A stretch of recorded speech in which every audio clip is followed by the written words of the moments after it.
All right, everyone, so here's our quick review video on our 3 trigonometry functions. We have sine, cosine, and tangent. Now, when we think of these 3 functions, they're each associated with a different ratio for our triangles.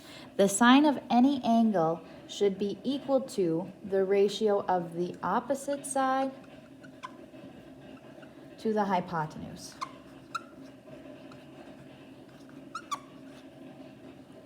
So we know we're going to use the sine function when we are not given the adjacent side.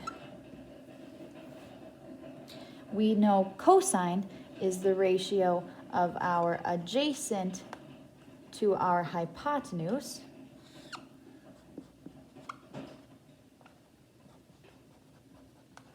In other words, we're going to use the cosine function when we are not given the opposite side. And tangent is the only other combination we need. Tangent is our opposite side with our adjacent side. So when we are not given the hypotenuse, then we know we have to use tangent. So if we look at some triangle examples here, if I'm given this 65-degree angle, and let's say I have my hypotenuse as 15, and I want to find this side over here. I did this in red because we know our sine function was red, and this side over here for my x would cause for us to need to use the sine function because my 65-degree angle does not directly touch this side x.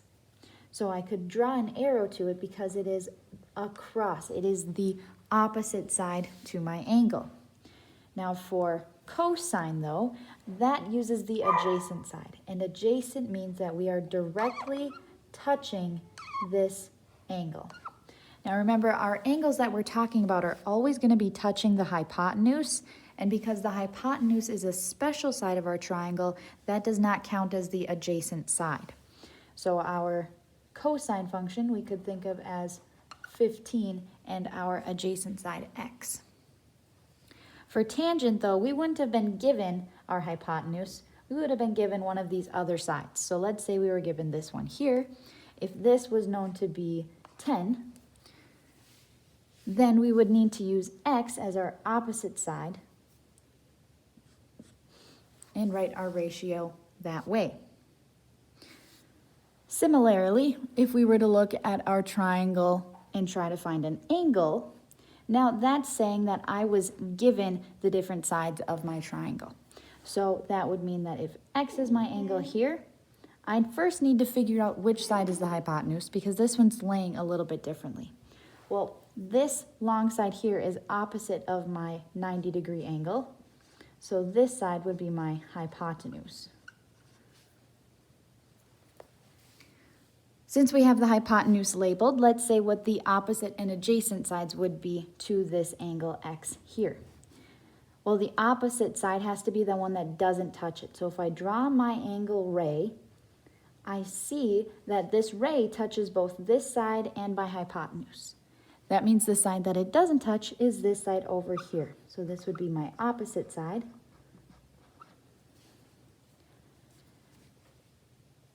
Which tells me then that the other side that my angle touches, the non-hypotenuse side, has to be my adjacent side.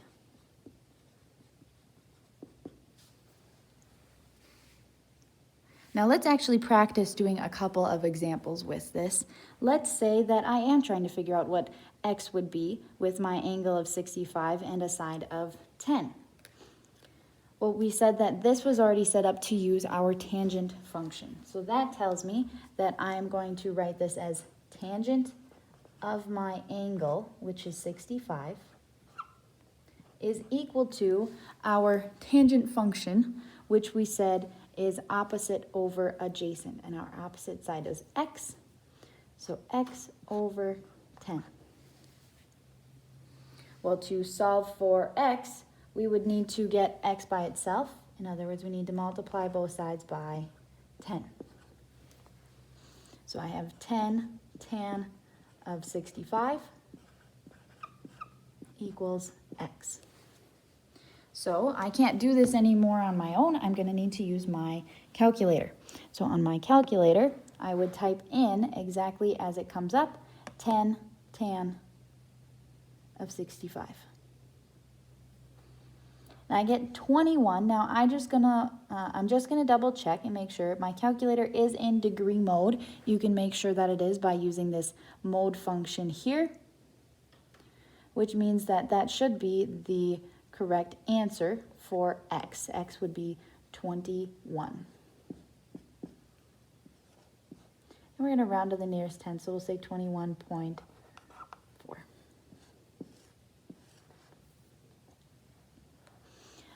Now, let's try and find this angle. Let's say that my adjacent side here was 15, and my opposite side is 19.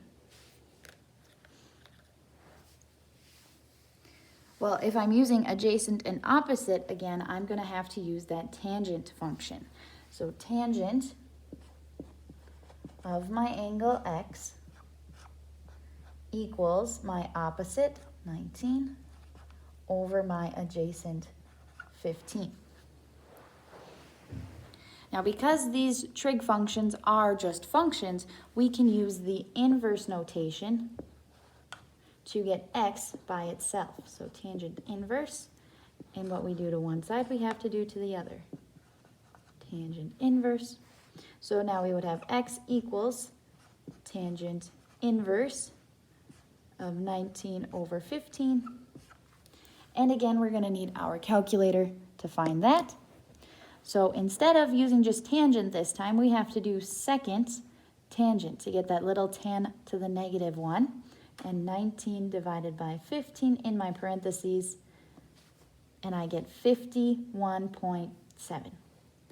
X equals 51.7, and that's in degrees. So again, using trig is really all about knowing which side you have, which sides you're trying to find, or which sides you can use to find the angle. So most of the time you can use a process of elimination. If I'm not given the adjacent, I'm going to use my sine function. If I'm not given the opposite, I'm going to use cosine. And if I'm not given the hypotenuse, I'm going to use tangent. Remember, we know which sides are opposite, which sides are adjacent, based on where our angle is sitting in our triangle. If you have more questions from that, please come to our Google Meets and ask your questions. You can always send me an email or a message in Schoology as well.